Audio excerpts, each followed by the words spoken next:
नमस्कार, my self doctor Kailash Silolia, assistant professor department of chemistry, government college Ajmer. रासायनिक बंधन के चैप्टर में अपन ने कल वैलेंस बॉन्ड थ्योरी के बारे में डिस्कशन किया था, जिसमें अपन ने बताया था कि लैंगमुर, लुईस, लंदन, हिटलर, कई साइंटिस्ट ने कोवालेंट बॉन्ड को समझाने के लिए कई प्रकार की थ्योरीज, हाइपोथेसिस दी और अंत में हिटलर और लंदन ने बताया कि इलेक्ट्रॉन जो है या बंधन जो है वो एक परमाणु दूसरे परमाणु के क्रॉस अट्रैक्शन होता है। क्रॉस अट्रैक्शन बोले तो मैं ये कहूँ कि एक इलेक्ट्रॉन का न्यूक्लियस, एक परमाणु का न्यूक्लियस दूसरे परमाणु के इलेक्ट्रॉन को अट्रैक्ट करता है और उससे एनर्जी डिक्रीज होती है। इस प्रकार से अपन डिस्कशन कर लिया था उसका। आज अपन बात कर रहे हैं यहाँ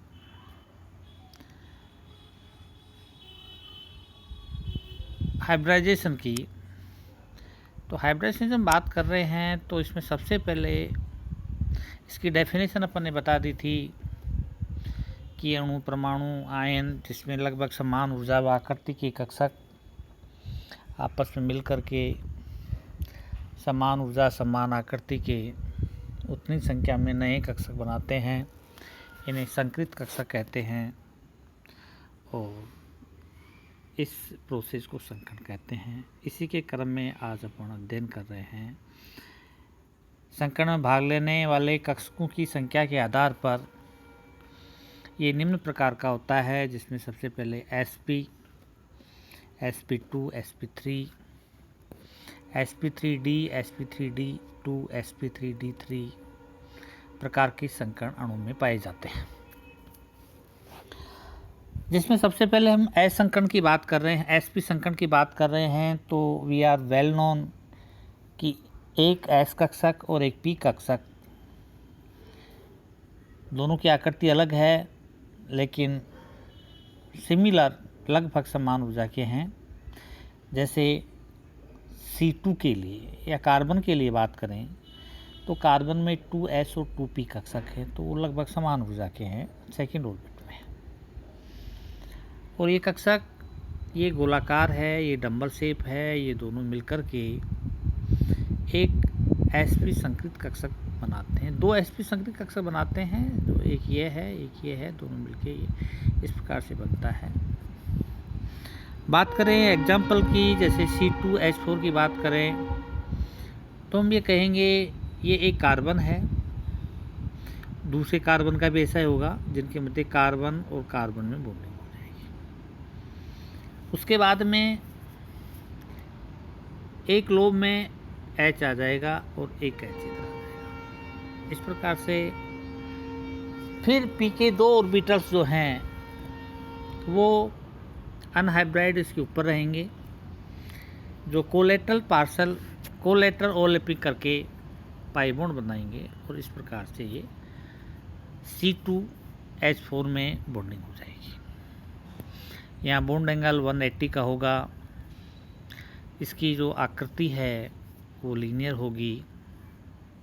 इस प्रकार से बहुत एग्जाम्पल हैं, जैसे BeCl2 का एग्जाम्पल लिया तो इसमें हमने ये देखा कि 1s2 2s2 होता है और 2p0 हो जाता है यहाँ।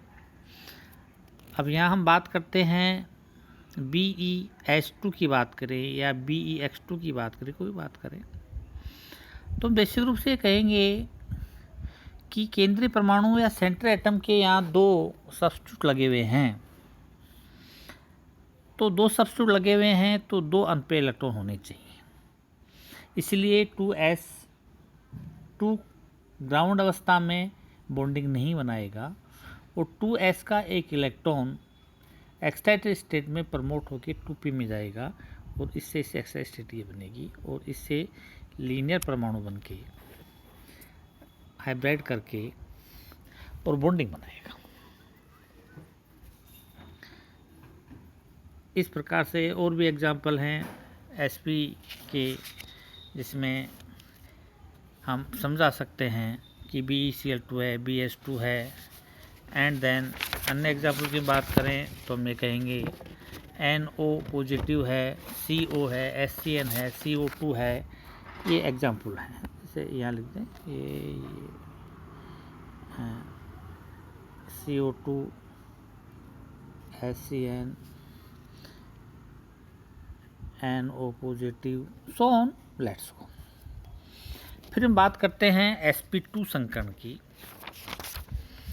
sp2 संकरण की जब बात करते हैं तो हम वहाँ वही बात बोलते हैं कि एक s कक्षक और 2p कक्षक आपस में ऊर्जा का रिडिस्ट्रीब्यूशन करते हैं और एक ट्राइगोनल स्ट्रक्चर बनाते हैं जिसमें बॉन्ड एंगल 120 का होता है और आकृति जो है ट्राइगोनल होती है। और इस प्रकार से अपने आप में कम से कम रिपल्सन हो, इस कंडीशन में ये आ जाता है। इसमें एग्जाम्पल की बात करते हैं तो सबसे पहले वेल नोन एग्जाम्पल C2H4 का लेते हैं, जिसमें वही बात कहते हैं कि 3 हाइब्रिड ऑर्बिटल 2 कार्बन के लिए 6 हाइब्रिड हो जाएंगे, जिसमें से 2 p कक्षक, 1 p कक्षक C1 का, एक C2 का, दोनों आपस में ओवरलैप करेंगे। And remaining 2 hybrid orbital hydrogen से बॉन्डिंग करेंगे एंड एक परपेंडिकुलर जो ऑर्बिटल बचा होता है 1 हाइब्रिड होता है, वो पाई बॉन्ड बनाएगा और इस प्रकार से ये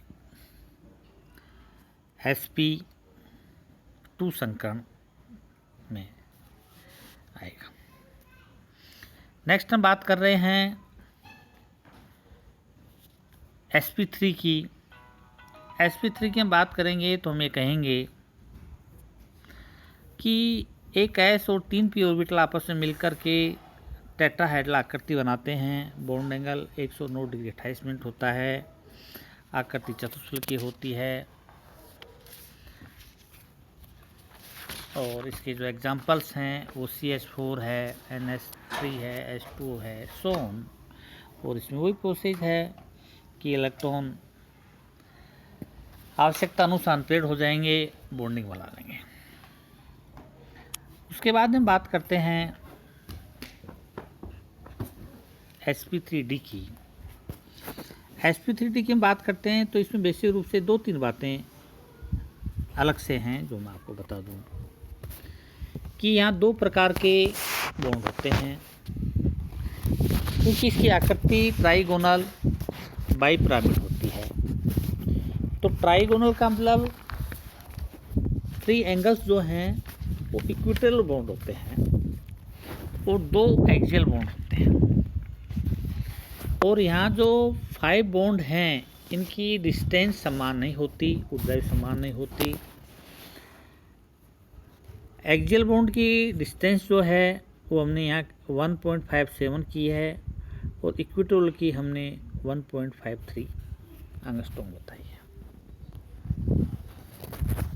यहाँ बेसिक रूप से एक बात बताई गई कि एक 3s,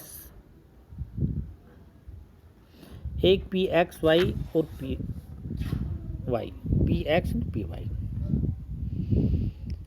ये 3 एक ट्राइगोनल में होते हैं और बचे हुए 2 3pz एंड dz स्क्वायर ये अलग होते हैं। इस प्रकार से यहाँ संकरण का जो प्रारूप बना वो बना sp2 प्लस pd।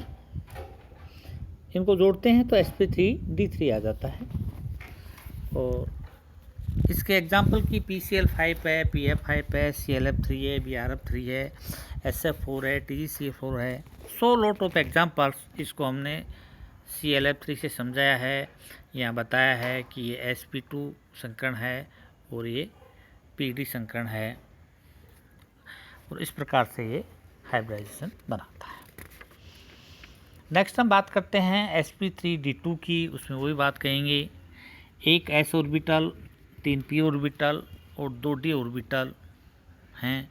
आकृति जो है इसकी अष्टफलकीय होती है और 4 इक्विटोरियल बॉन्ड होते हैं, 2 एक्सियल बॉन्ड होते हैं।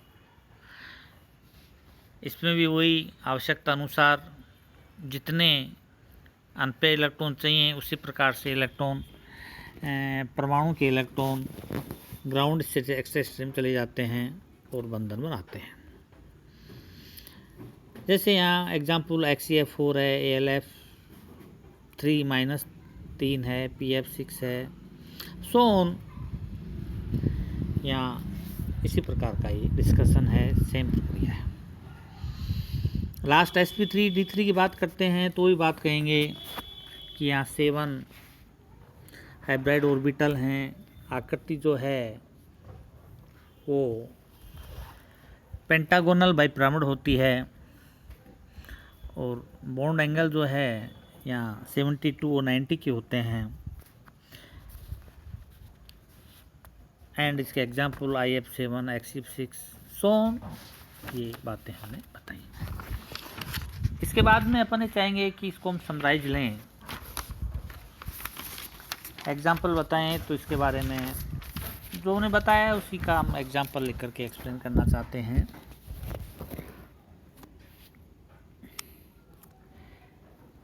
sp की बात करते हैं तो ये sp के एग्जाम्पल हैं। sp2 की बात करते हैं, sp2 के एग्जाम्पल हैं। ये sp3 के एग्जाम्पल हैं, sp3d के, sp3d2 के, sp3d3 के एग्जाम्पल। इन्हीं एग्जाम्पल के आधार पर हम इन्हें एक्सप्लेन कर सकते हैं और समझाया जा सकता है। यहाँ बेसिक रूप से जो बात समझ में आई है वो ये आई है कि इलेक्ट्रॉन जो हैं वो मूल अवस्था परमाणु के कक्षक में उपस्थित इलेक्ट्रॉन ग्राउंड अवस्था से एक्साइटेड स्टेट में अनपेयर इलेक्ट्रॉन की आवश्यकता के अनुसार जाते हैं।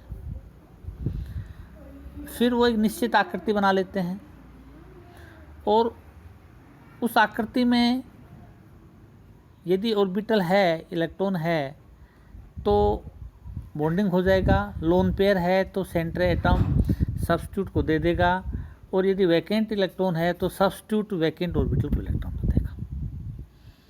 इस प्रकार से हम इसको एक्सप्लेन करते हैं।